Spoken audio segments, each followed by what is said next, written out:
እንግዲህ ዛሬ ኬኛ ቢቨሬጅ ብራንዱን ላውንች የሚያደርግበት ቀን ነው። ከጥኑ ጊዜያቶች በሁሉም ኢትዮጵያ ባር እንደ ሬስቶራንት ውስጥ ይገባል ብለን ነው የምናስበው። ኮምፓሬብል ነው የሚሆነው። ይሄ ቢራ ባለቤትነቱ 100% በኢትዮጵያውያን የተመረተ ነው።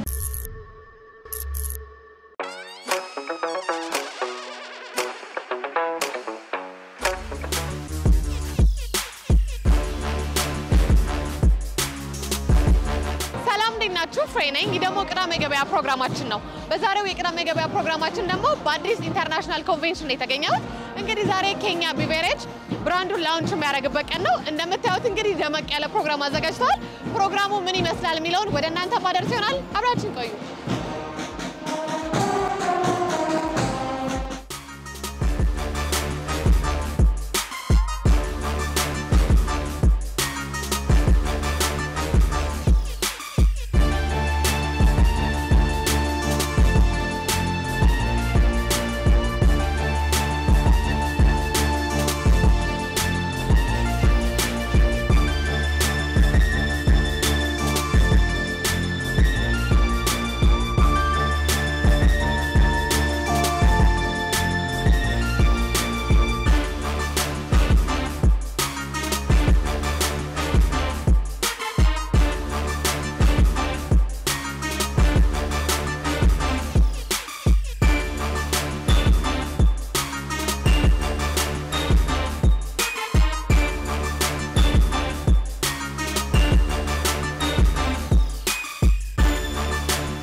ዛሬ እንግዲህ በጣም ደስ የሚል ፕሮግራም ነበር። እንዴት አገኘው ፕሮግራሙ?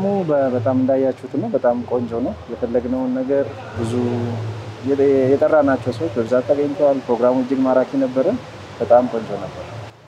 እንደው ከመጀመሪያው ከጥንስሱ ልጀምርና ኬኛ ቢራ እንደው መቼ ተጀመረ? በእነማን ተጀመረ? እንግዲህ መድረኩ ላይም ሲገለጽ እንደነበረው የዛሬ 8 ዓመት አካባቢ ላይ በኦሮሚያ ክልል በኦሮሚያ ክልላዊ መንግስት የኦሮሞ ኢኮኖሚክ ሪቮሉሽን ተብሎ ወደ 5 የሚጠጉ ፕሮጀክቶች ተጀምሮ ነበር። ከዛ ውስጥ ኬኛ አንዱ ሆኖ ነው የተጀመረው ማለት ነው። በዛ ሰዓት ላይ ጥሪ ተደረገ። በተለያዩ ሚዲያዎች ተደርጎ ሁሉም ኢትዮጵያዊ መጥቶ ሼር እንዲገዛ እንዲቋቋም የሚል ተደረገ። የዛኔ እንግዲህ ወደ 5000 የሚጠጉ ሼር ሆልደርስ የዛሬ 8 ዓመት አካባቢ ላይ ነው የተሳተፉት። እንግዲህ ሼር ሆልዲንጉ ላይ በግል የገዙ ሰዎች አሉ፣ በድርጅቶቻቸው የገዙ አሉ፣ አንዳንድ ኢንተርፕራይዞችም የገዙ አሉ። የበዛውን ቁጥር ግን የሚይዘው የግለሰብ ሼር ሆልደሮች ናቸው። እንደው ወደ ገበያው መቼ ነው የሚመጣው? ተጠቀምን ጀምሮ መቼ ነው ጓጓል? ዛሬ ጀምሮ ከዛሬ ጀምሮ ለክፍለ ሀገር ከሀገራችን ውስጥ ወደ ክፍለ ሀገር ለመላክ ምን እየተሰራ ነው? እንግዲህ ኬኛ የሚገኘው ግንጪ ከተማ አካባቢ ላይ ነው። እንደምታውቂው ኬኛ ግንጪ ከተማ ማለት ኦልሞስት ወደ ሀገሪቱ ማዕከላዊ ቦታ ላይ ያለ ነው። ሁሉንም የኢትዮጵያ አካባቢዎች ለማዳረስ በዝቅተኛ የሎጂስቲክስ ኮስት እንዲሆን ተደርጎ የተቋቋመ ነው ኬኛ። እንግዲህ የሚቀጥሉ ጊዜያቶች በሁሉም ኢትዮጵያ ባር እንደ ሬስቶራንት ውስጥ ይገባል ብለን ነው የምናስበው። ለዚህ የሚሆኑ አስፈላጊ አከፋፋዮች ተመድበዋል። የማርኬቲንግ ዝግጅቶች በሙሉ አልቋል። እንግዲህ ኢንሹር በጣም ባጠረ ጊዜ ውስጥ በሁሉም ኢትዮጵያ ባር እንደ ሬስቶራንት ውስጥ የሚጠጣ የሚወደድ ቢራ ሆኖ እናገኘዋለን ብለን እናስባለን። የኛ ፕሮግራም እንግዲህ ቅዳሜ ገበያ ነውና ከዋጋው አንፃር ነው የምንሰራው። እንደውም ከሌሎች ቢራዎችስ አንፃር ዋጋው እንዴት ነው? ኮምፓሬብል ነው የሚሆነው።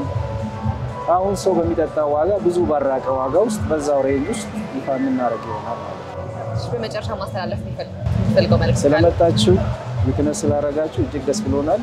እንግዲህ ሁሉም ኢትዮጵያዊ ቢራው የቢራ ባለቤትነቱ 100% በኢትዮጵያውያን የተመረተ ነው። ኢትዮጵያ 100% ፋይናንስ የተደረገው በኢትዮጵያውያን ነው። ሀሳቡ የታሰበው በኢትዮጵያውያን ነው።